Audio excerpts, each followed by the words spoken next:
बहू, आज तो सब्जी में कितना नमक डाल दिया। रेणु जी चिल्लाते हुए बोली। मैंने तो बहुत कम नमक डाला था मम्मी जी। रिया ने अपनी सास रेणु जी से कहा।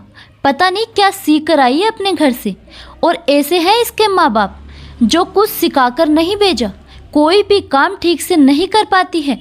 रेणु जी की बात सुनकर उनका बेटा रमन अपनी माँ की हाँ में हाँ मिलाते हुए बोला। सही कह रही हो माँ, पता नहीं क्या देख कर लाई थी तुम इसको इस घर में।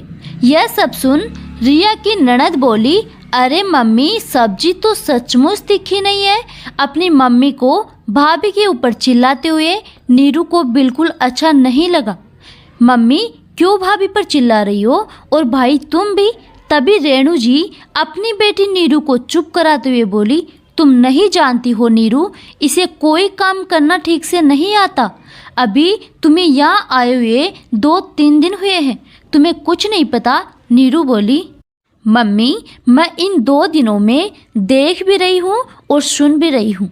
आप लोग हर छोटी छोटी बात पर भाभी के हर काम में कमियाँ निकालते रहते हो।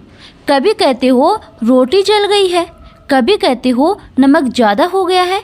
पूरे दिन घर का काम करती रहती है, थोड़ी देर बैठ क्या जाती है, आप उन्हें चैन से बैठने भी नहीं देती। आप शुरू करती है और पीछे से भैया आपकी हाँ में हाँ मिलाते हैं और आपका साथ देते हैं।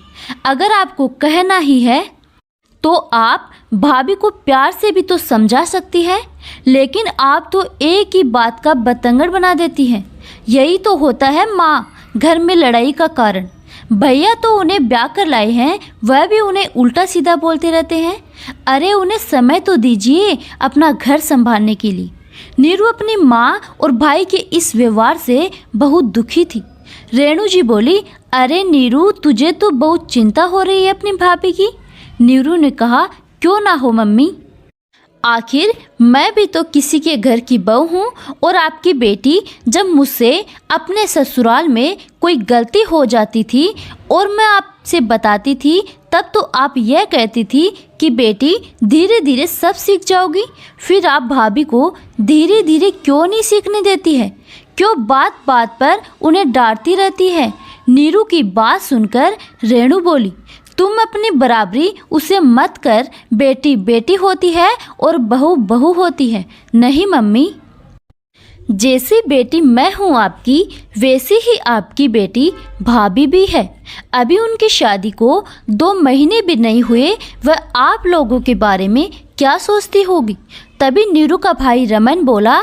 अरे इतने दिनों में सीखने वाली औरत सब कुछ सीख जाती है। क्या यह काम अपने घर में नहीं करती होगी? रिया अपने पति और सास की बातें सुन रही थी। उसे अपनी सास के कहने का इतना बुरा नहीं लगा, लेकिन पति के इस व्यवहार से रिया के दिल को बहुत ठेस पहुंची। रिया का पति उसका बात बात पर तिरस्कार करता था।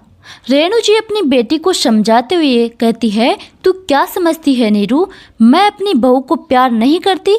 मम्मी, आप लाख भाभी को प्यार करती हो, लेकिन इस तरह आप बात बात पर उनको ताने देती रहोगी तो उनके दिल में आपके लिए प्यार खत्म हो जाएगा।